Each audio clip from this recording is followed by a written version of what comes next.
Next part में आज हम एक्सप्लोर करेंगे यहाँ का सबसे फेमस कासल, जिसका नाम है मेरियनबर्ग। ये आपको मेरे पीछे बस दिख रही होगी, मिनी बस। ये हमें उस कासल तक लेके जाएगी और साथ साथ हम करेंगे यहाँ की लोकल सिटी का टूर।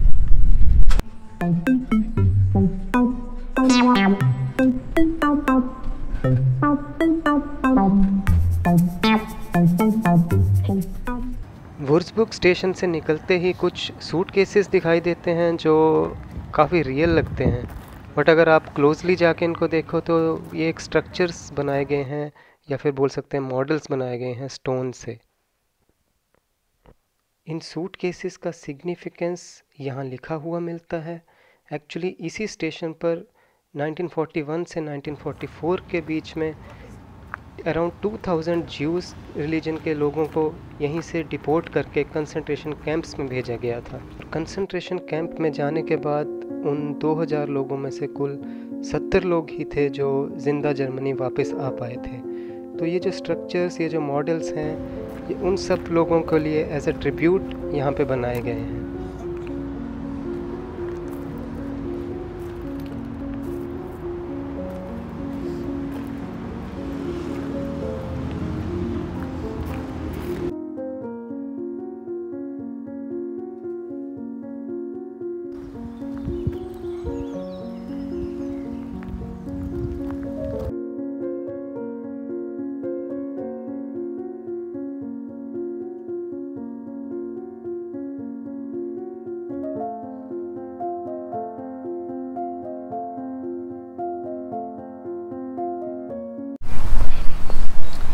वर्ल्ड वार 2 के टाइम जर्मनी की काफ़ी सिटीज़ डिस्ट्रॉय हो गई थी। जैसे बर्लिन का नाम आता है, ड्रेस्टन का नाम आता है, वैसे ही वुर्ज़बर्ग भी एक ऐसी सिटी है जिसका 90% जो पार्ट था वो डिस्ट्रॉय हो गया था।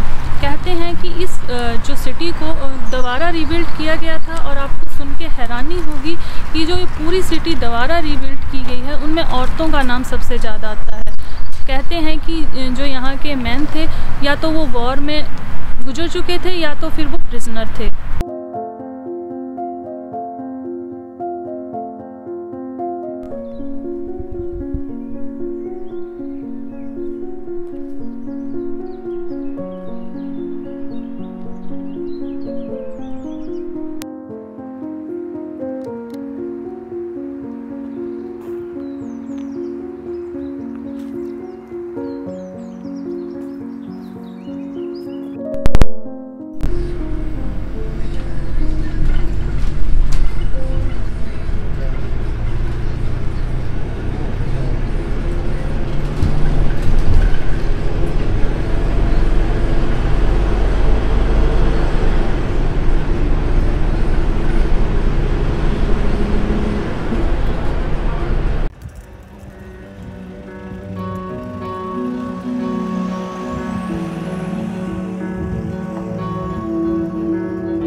मिनट की जर्नी के बाद अब हम फोर्ट में आ गए हैं।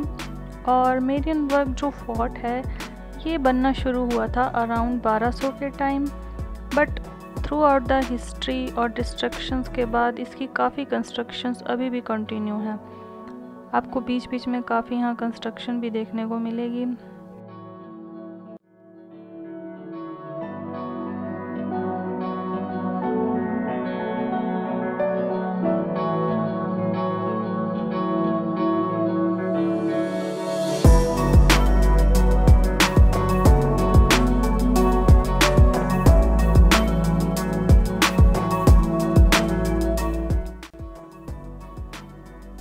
ये फोर्ट शहर से काफ़ी ऊंचाई पे बना हुआ है ज़्यादातर लोग यहाँ से सिटी का व्यू लेने भी आते हैं।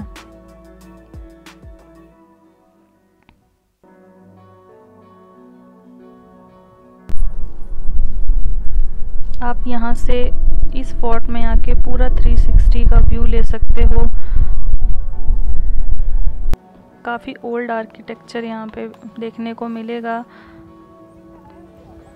अभी ये फोर्ट एक तरह से म्यूज़ियम में कन्वर्ट कर दिया गया है। जैसे ही आप अंदर जाओगे यहाँ काफ़ी अच्छे म्यूज़ियम हैं देखने को।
Käsebrötchen vielleicht.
ये था हमारा आज का बुर्सबर्ग का ट्रिप का ब्लॉग। आई होप आपको ये ब्लॉग अच्छा लगे। सो प्लीज़ हमारे चैनल को सब्सक्राइब कीजिए, लाइक कीजिए एंड शेयर कीजिए। So thank you for watching. Bye.